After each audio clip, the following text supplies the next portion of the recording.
thématique du soir, oui, il s'agit des impacts de la restriction d'Internet en République de Guinée. Je le rappelais à l'entame de cette émission. Depuis novembre maintenant, nous sommes dans une forme de restriction d'Internet. Les VPN sont passés par là, certains ont été restreints, on a du mal à se connecter de plus en plus. Des business sont en train de fermer, les commerces en ligne, ça ne va pas trop. Une perte de près de 40, si je ne me trompe pas, 47,4 millions de dollars selon Washington. C'est la perte économique depuis la restriction d'Internet, plus de 3000 heures de restriction. On en parle ce soir sur ce plateau, restriction d'Internet. Kourouma, Yacine, Aïchou, qui veut prendre le bal? Heureusement que tu as bien planté le décor, parce que la restriction de l'Internet, ce sont directement les conséquences liées. Vous savez que l'Internet, depuis l'ère quand même numérique en Guinée, depuis l'ère du backbone, de la fibre optique, vous avez vu beaucoup plus d'activités, des startups qui sont développées. Vous avez eu beaucoup plus de jeunes qui sont intéressés à Internet afin de subvenir à leurs besoins. Et des activités sur les réseaux sociaux, des startups qui sont développées, même des plateformes qui sont développées et même des sites qui sont développés, y compris la presse et partout. Alors, restreindre aujourd'hui ce secteur, je pense bien que c'est mettre à l'eau, c'est dire autant de fois que les gens vont se retrouver au chômage. Et souvent, quand je discute avec des gens, j'ai l'impression que depuis l'avènement du CNRD, le 5 septembre, il y a eu beaucoup plus de pertes d'emplois que de création d'emplois. Ils vont nous dire, non, bon, on a créé ça, les maisons, ceci, cela, les CFP, ceci, cela. Mais ça, c'est côté gouvernement. Mais ceux qui ne sont pas dans le gouvernement et qui ont tenté quand même de voler de leur propre aile, qu'est-ce que vous avez fait pour ceci?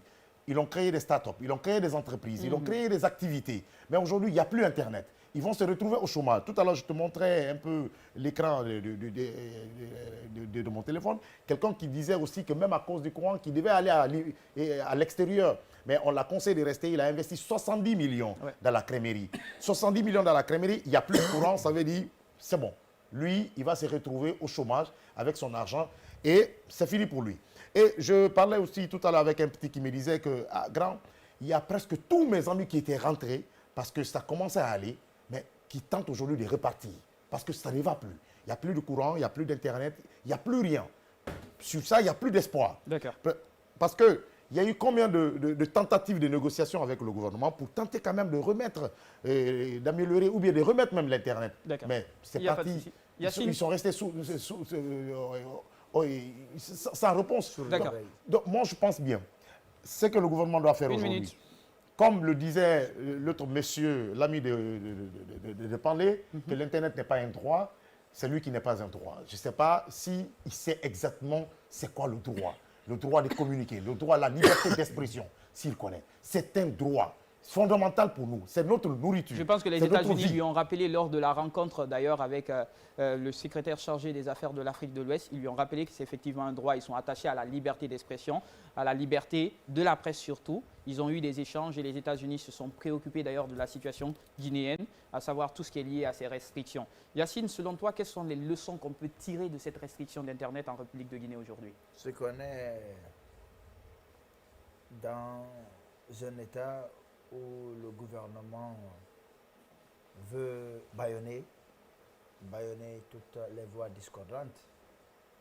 Il faut savoir que nous sommes avec des gens qui veulent tout contrôler. Or, en démocratie, vous ne pouvez pas tout contrôler. L'essence même de la démocratie, c'est que vous ne contrôliez pas tout. C'est qu'il y ait des gens qui disent « Non, je ne suis pas d'accord ». S'il n'y a pas ça, c'est qu'il n'y a pas de démocratie. Et ça ne peut exister que dans la liberté d'expression. Et cette liberté d'expression se manifeste parfois sur Internet. Je ne sais pas si j'explique bien ce que je pense de ça. Je trouve qu'on est en train de régresser. Autant on a progressé, même si c'est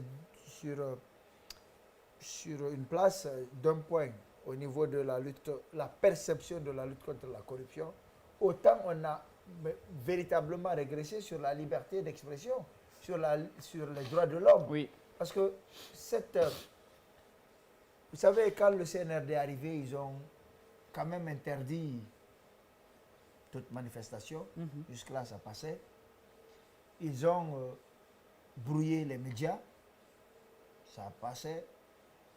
ils ont restreint Internet. Finalement, quand on n'est pas d'accord avec quelque chose, là, où est-ce qu'on le dit? Dans la rue. Dans la rue, c'est interdit. Sur Internet, c'est interdit. À la Dans télé, les c'est médias. À la interdit. télé, c'est interdit. Oui. Parce que les médias sont brouillés. Oui. Il nous reste seulement maintenant la maison de la presse où on peut aller parler entre nous. Mais même ça, Ça ils ont aussi. arrêté PNDSA pour ça. Oui. On dit réunion Clandestine, non autorisée, non et autorisée. tout ça et tout. Donc finalement, ce qui reste, c'est que même quand on doit faire cette émission, c'est d'écrire à monsieur Internet et de lui dire, bon, nous demandons, ou alors à monsieur Injonction, nous demandons la possibilité de pouvoir nous réunir pour faire notre émission. Le matin, quand on se lève, avant de respirer, on leur envoie un courrier, ils nous donnent l'autorisation, ils nous donnent le nombre de fois qu'on doit respirer, et à D'accord. quel moment on doit retenir notre respiration. On arrive, mais je veux dire que c'est des gens qui sont en train de tout museler, qui sont aujourd'hui dans la possibilité, théoriquement, de nommer tout le monde, les représentants du peuple, les maires, les gouverneurs, les chefs de quartier, les chefs secteurs. Ils nomment tout le monde. D'accord. Et ils ont aussi la possibilité de bloquer tout. D'accord, il n'y a pas de souci. On a un magnéto, après je reviens avec l'avis de Aïchou. On va partir rapidement pour un magnéto qui a été réalisé sur la restriction de Internet et je vais écouter aussi l'avis d'Aïchou sur la question.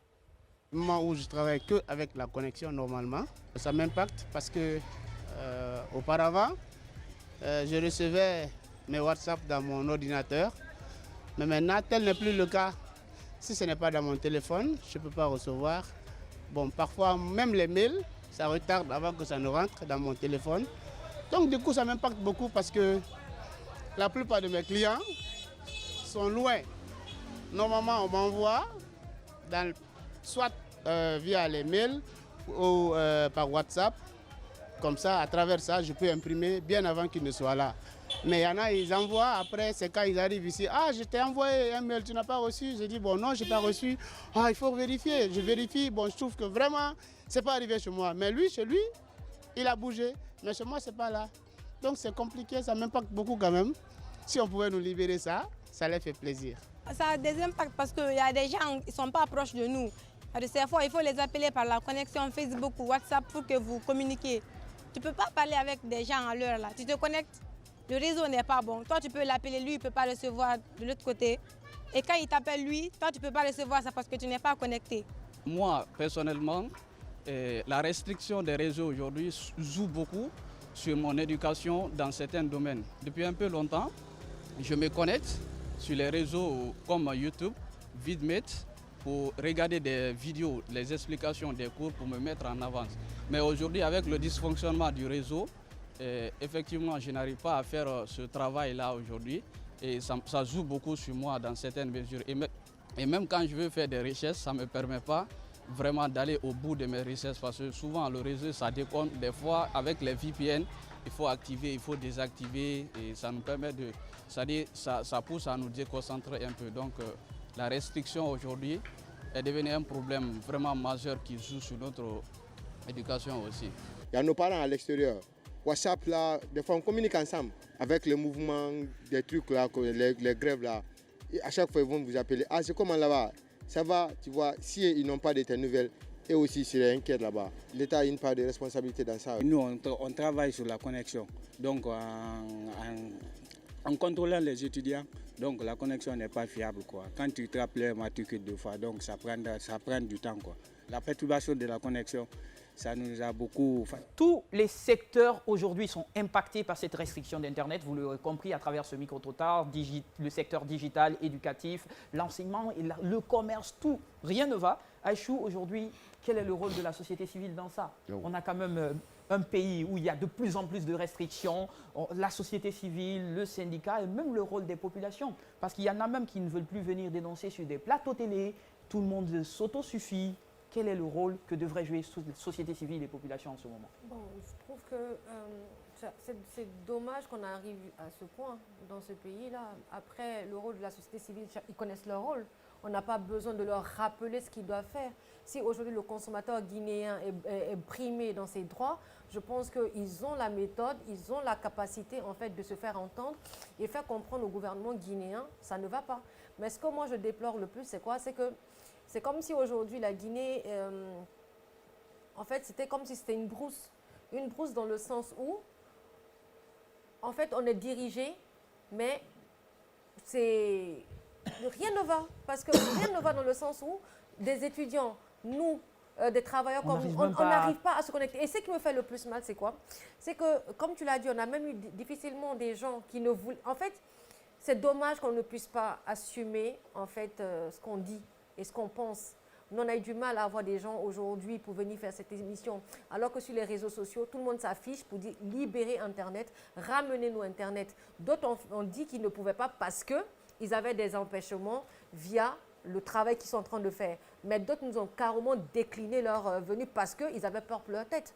Mais arrivé un moment, on se bat pour tout le monde ou on se bat pour une seule personne?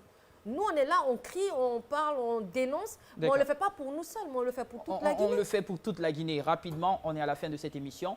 On me signale qu'il ne nous reste que 3 minutes. Chacun, je vous donne la parole en 1 minute. Selon vous, quelles sont les perspectives pour la levée de la restriction d'Internet? Gourouma, 1 minute. Il n'y en a pas, parce que je ne vois pas ces gens-là quand même abdiguer ou bien retourner. Citons les institutions diplomatiques, tout le monde, et toute nous, la presse, tout le monde l'a dénoncé. Même ça, l'image à l'extérieur, c'est une très mauvaise image pour la Guinée, pour les investisseurs.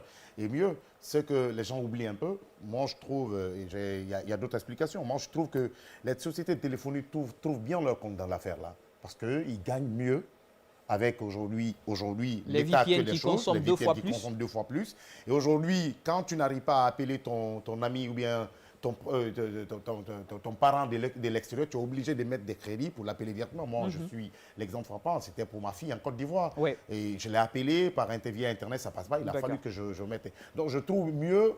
C'est une sorte de business à travers la crise qui est très profitable pour certains et peut-être pour l'État. D'accord, ça marche profitable pour certains et l'État. Yacine, en 1 minute, perspective? Je ne sais pas ce que vous appelez perspective. Mais ce que des solutions qu'on pourrait envisager éventuellement. Non, j'en viens. Mais ce que je dis, c'est que le problème, c'est la solution. Le problème, c'est ceux qui ont bloqué Internet. La solution, c'est eux. Il n'y a aucune raison valable aujourd'hui, puisqu'on ne nous a pas dit clairement qu'est-ce qu'ils ont mis dans la sécurité nationale, là, c'est jusqu'à combien de temps et tout ça. Mais je dis, comprendre que le peuple souffre. Et donc, la solution, c'est eux. D'accord. Unilatéralement La solution, c'est à eux de nous rendre Internet et de lever toutes les restrictions. Aïchou, 1 minute. Que le général Doumbouya sache que sa population souffre. D'accord. Ouais, c'est un général. Que le général sache que sa population... On oublie souvent qu'il est général. On s'est souvenu de lui, colonel. Oui. Avec la crise et puis l'augmentation des trucs, c'est comme si nous sommes en train de payer les grades. D'accord, on paye les grades. C'est bien visé ça, on paye les grades. Alors nous pensons que le moment est venu pour le général Mamadi Doumbouya et tout son gouvernement de revenir à de meilleurs sentiments.